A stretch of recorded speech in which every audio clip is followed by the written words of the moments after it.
আজ রাখি পূর্ণিমা উপলক্ষে ছানাপোড়া বানিয়েছিলাম। এবছর আমিও যেতে পারিনি আর দাদাও আসতে পারেনি। এটাই মনে হয় প্রথম বছর আমরা দুজন আলাদা জায়গায়। প্রথমে আমি 1 লিটার দুধকে খুব ভালো করে ফুটিয়ে নিয়েছি। এবার 3 চামচ জল আর 3 চামচ ভিনিগার ভালোভাবে মিশিয়ে নিয়েছি। দুধ ফুটে গেলে গ্যাসের ফ্লেম বন্ধ করে 30 সেকেন্ডের জন্য ছেড়ে দিয়েছিলাম। এবার অল্প অল্প জল আর ভিনিগারের মিশ্রণটা দিয়ে ছানাটা কাটিয়ে নিয়েছি।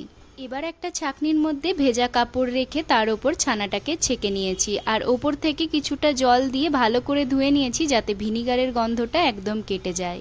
এবার ছানার জলটা হালকা হাতে চেপে নিয়ে 10 মিনিট এমনি রেখে দিয়েছিলাম। তারপর ছানাটাকে হাতের সাহায্যে খুব ভালো করে মিশিয়ে নিয়েছি।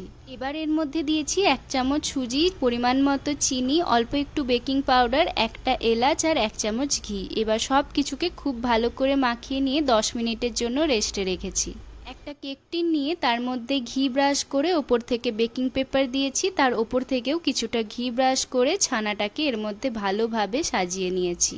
এবার এয়ার ফ্রায়ারে 180 ডিগ্রিতে 20 মিনিটের জন্য বেক করে নিয়েছি। তোমরা কিন্তু কড়াইয়েও করে নিতে পারো, সময়টা একটু বেশি লাগবে। 20 মিনিট বেক হয়ে যাওয়ার পর এটাকে একদম ঠান্ডা করে নিয়ে তারপর ডিমোল্ড করেছি। বেকিং পাউডার দেওয়ার জন্য কিন্তু ভেতরটা একদম নরম হয়েছে আর কালারটাও খুব সুন্দর এসেছে। তোমরাও বাড়িতে বানিয়ে জানিও তোমাদের কেমন লাগলো। পরের দিন আবার নতুন কোনো ভিডিওর সাথে দেখা হচ্ছে। আজকের মতো টাটা।